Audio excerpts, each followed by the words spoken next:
So today I'm going to talk about how to plan the perfect holiday party because Christmas is coming up and that's usually the biggest holiday party that most people have, usually. So I wanted to just throw some tips at you on how to plan it and organize it and make it perfect without stressing over the details or it ending up in disaster. So the first thing to know is that mindset is everything.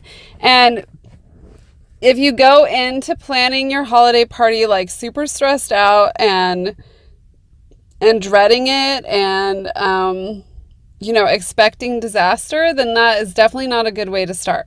It is actually very, very simple to plan a party. I've been doing it forever. It is one of my favorite things to do, but I always come from the mindset of pure simplicity.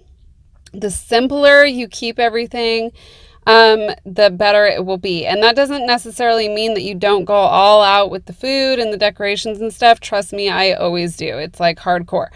But I keep my mindset simple around planning it. So on my website, under the freebies section, I have my party planning templates for you. You can just download those. They will definitely make everything easier. You just download them, print them out, and fill them out. And there's a little article that I wrote last year that goes along with that. And I'll put a link to that article under this video. But under this podcast episode, but it'll be the basic same thing that I'm going to lay down in this episode. So, okay, so first is mindset. Plan for success, not for disaster, and keep it super simple.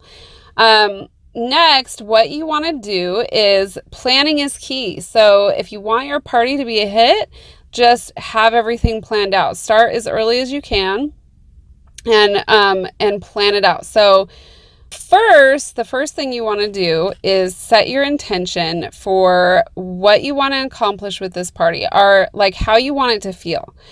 So are you throwing this party because you have family coming in from out of town that you haven't seen forever and you're super excited to connect with them? So would the intention and the feeling that you want to derive from having this party be connection? Would it be love? Would it be joy? What's the feeling that you want to feel? So just kind of first imagine in your head how the party will feel and what who will be there, what it will look like. Just sort of visualize, spend 5 or 10 minutes just visualizing how this party will look, feel, and be. Okay. And then if you need to, take notes on that so that you have your intention, your purpose already set in stone, this is what's going to happen. Okay.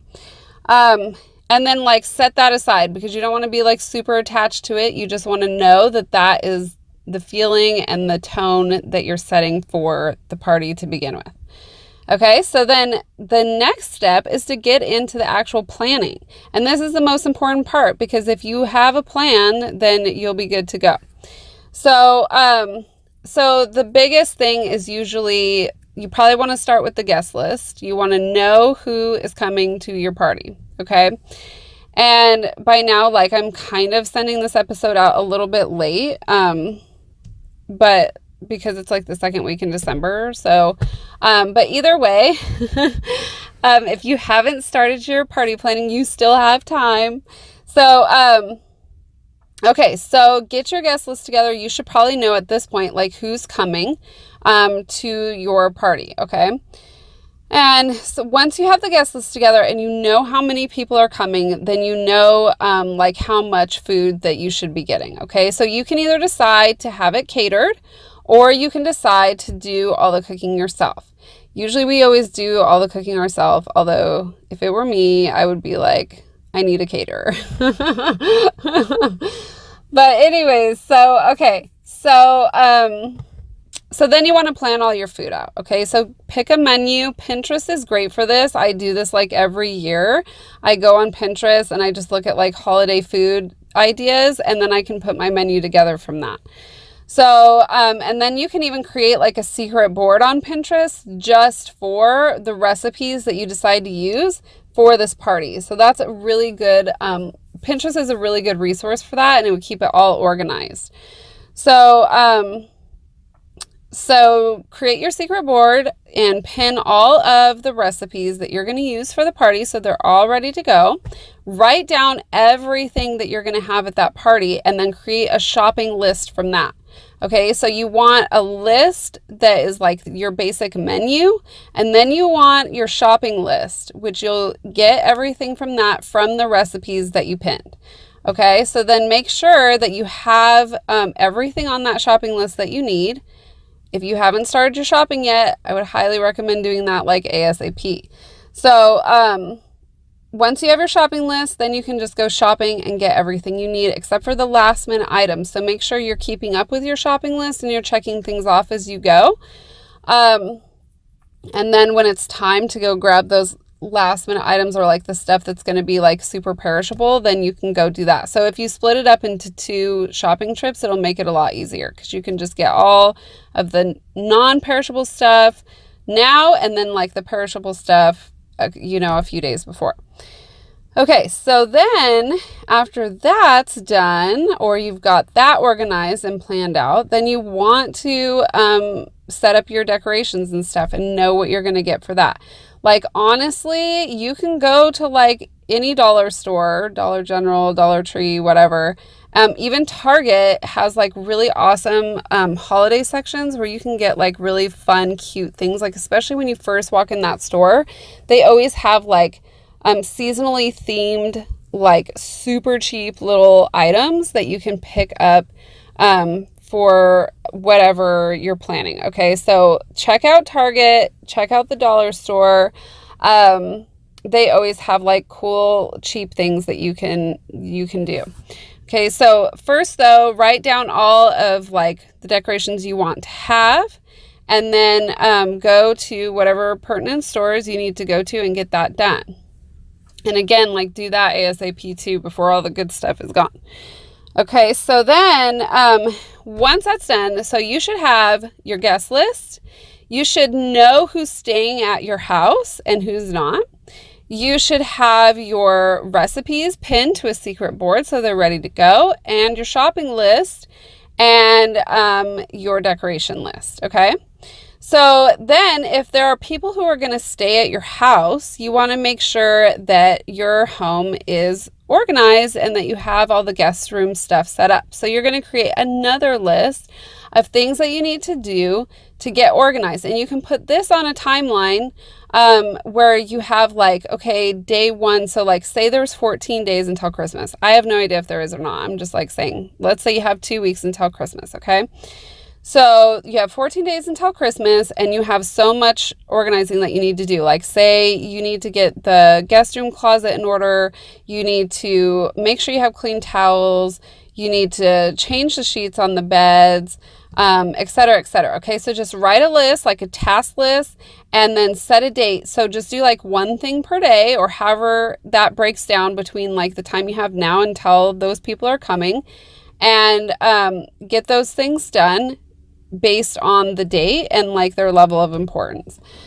So, and then it's always nice to like add nice touches. So if you have time, you could like get mints for the pillows or fresh flowers for the guest room or things like that. So you can add those to like your list and just make those special little touches for your guests when they come. And just make sure that they have clean sheets and fresh towels where they're easily accessible for them. Okay, so, and then whatever other organizing you want to do in the main areas, just where people are going to be, like say your living room needs to be picked up, you have stuff behind the couch, or it needs to be dusted. Just make a task list of everything you need to do and just do a couple things a day until it's done. Give yourself a buffer zone. So try to have everything done like 2 days before or day before everything is going to go down or those people are going to come. And if you have it all planned out and you have the dates and you keep that task list in front of you, I promise it'll make it way easier to get that stuff done. And you can schedule it in your schedule. Like today, I'm going to spend an hour doing A, B, and C. And then tomorrow, I'll spend an hour doing D, E, and F. Okay. So then that's your new list, is getting organized for the party. Then you want to create a timeline for the day of the party. Okay, so you need to know when you're going to start cooking, and you need to know when appetizers and drinks are going to go out, when everybody is arriving. You need to know when the main course will be served. You need to know when dessert will be served, et cetera, and who's in charge of this. Like, I highly recommend that you have help. If you can get some people to help you out, like, that would be great. So if you have people that will be there who can help you and assist you with that timeline, like, put their name next to whatever task they're going to handle. So get your timeline set out to where it's like, okay, 7 a.m., 8 a.m., 9 a.m., like, these are all the things that are happening, okay? Because you might want to have like a breakfast that morning or whatever you're going to do. You need to make sure that you have it like hour by hour, what's going to happen, when the turkey or ham is going in the oven, when this is going to be made, when that's going to be made, et cetera, et cetera. Okay, so having that timeline will really, really, really help you stay on track. And of course, just remember, like, nothing ever goes exactly as planned. So give yourself a break and let it be as stress-free as possible. But when you do have a timeline and you have people helping you and you know exactly how things are going to go, it makes it so much easier. It reduces the stress going into it. So then when things do get messed up, which they always do, like with any party, it does not matter. But when things don't go as planned, then you already went in with a stress-free mindset. So you're good to go and you're more flexible and you're more able to like go with the flow. Okay, so that is pretty much it. And you should have a hit party based just on those things. Keep it simple, keep lists with you, make a timeline, and just know everything going in, and you will be good to go. So I wish you the best with your beautiful holiday party, and happy holidays to everyone listening. I love the holidays. I love Thanksgiving and Christmas and all of that good stuff. So I'm very excited. And I was very excited to record this for you and share my tips. Don't forget to grab my party planning template from my freebies section on my website, sacredspacewithkatie.com. And it's right there under the freebies tab. You can grab it from there. Okay. Thank you so much, loves. I will talk to you soon. Thank you so much for listening to this podcast episode today. If you would like more information and a ton of freebies, check out my website, sacredspacewithkatie.com, and be sure to subscribe to this podcast and leave a review so other people can find it too. Catch you on the next episode, beauty.